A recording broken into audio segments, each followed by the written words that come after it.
Alrighty guys, so first thing is first, we are going to warm up, activate our glutes, activate our legs, and just kind of get some blood flow going, let them know that we're getting ready to lift heavy. I always strongly recommend to warm up, and I love banded work. As you guys know, I have my very own resistance bands. I truly believe in bands and the power of them for glute activation and just adding that extra tension. I felt it's changed my workout, so I always do some banded work for warm up. Basically, they're like crab walks. You have a little bit more momentum though, so they're not as bad. So I really like to start off with these usually I put on a song that I love and I just go to the beat. Next, we're going to be doing banded squat jumps. So this is pretty self-explanatory. You're just going to jump out and resist against the band. I'm using my lightest band right now because I knew I was going to be lifting really, really heavy. I don't want to exhaust my glutes too much. So you want to warm up your glutes and your legs, and you really do want to feel a burn, but you don't want to exhaust yourself too much because you really want to save a lot of energy for your main lifts. So I'm going to put in the description as well, but I did 2 sets of 25 for both of those warm-ups.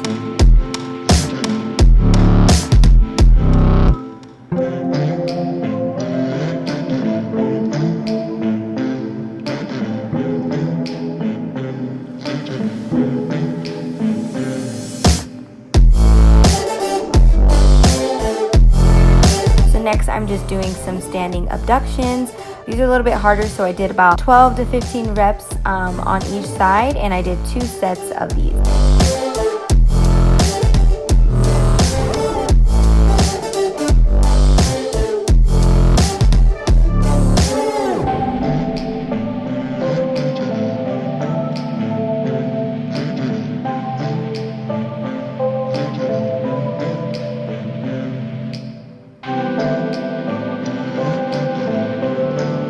Our last warm-up is just going to be seated banded abductions, and I am just finding what's comfortable for me. You see, I adjust a lot, but really trying to find that contact with my glutes. If I need to lean forward a little bit more, I will. Really just finding what's comfortable for you on these is key.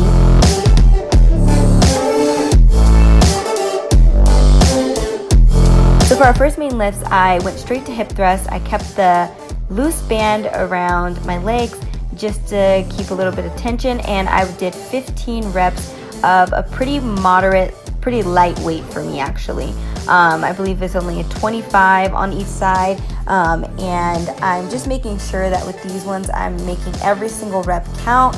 I'm keeping my head forward, my chin tucked, and like I said, this is just for volume, so I'm going for a higher rep range, and then I'm going to do a little superset before I get into my heavier lifting.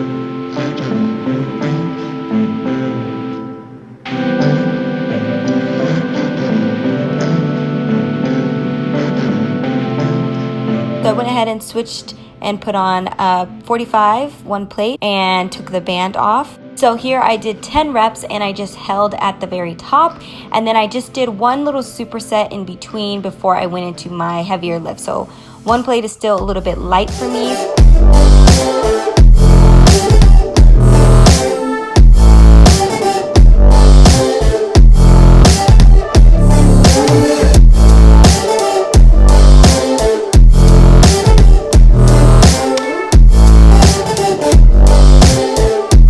So for the superset, I'm just going to come over and do some split lunges holding a 25-pound plate, and supersets kill me. That's why I really don't do them all the time, but I just had the energy, and like I said, this is a really tough leg day. I don't do all of this all the time, but I really wanted a really good glute and leg pump, so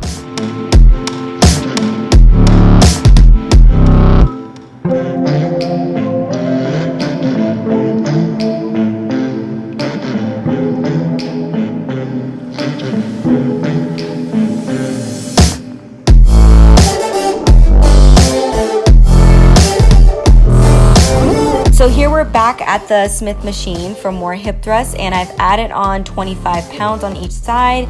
So I'm gonna go for another 10 reps if I can, but I believe I only got 8 reps out of these.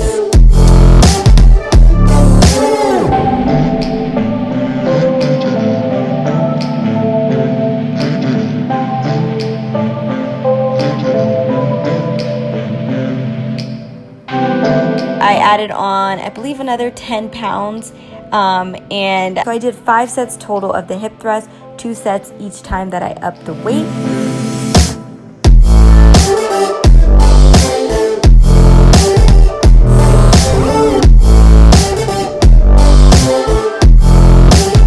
One thing I love to do when I'm on my very last set is I love to hold at the top for as long as I can, and then I like to come down slowly and try to get one last rep out. I promise you guys, if you guys try this, you will really be so exhausted. Be moving on to a superset with squats. This is not the best angle, but I will change the angle and show you a better angle. Show you that I do have a plate under my heels. This just really helps to take the pressure off of my quads and make it a little more glute focused. So I did 4 sets of squats and I did about 8 reps. And for my superset in between, I just did a single leg body workout. So I did reverse lunges, and then I would alternate and do pistol squats, which are 1 leg squats. And for those, I really just did as much as I possibly could.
Last workout, we're going to be doing 3 sets of extensions, hyper extensions, or back extensions. I don't actually know the exact name for this workout, but you see what I'm doing here. Make sure that you keep your back rounded, and this workout I really do have to pay attention, like mind to muscle connection, and make sure that I'm using my hamstrings and glutes to pull up and not using my back, because it's very easy to just use your back. So I did 3 sets of these until failure, and that completed this intense leg glute workout. So let me know, you guys, if you enjoyed this workout, if you like this style, and you like when I talk through and show you like a real full glute leg workout that I do, as well as give this video a like, and don't forget to subscribe to my channel. Other than that, I will see you guys in my next video. Bye.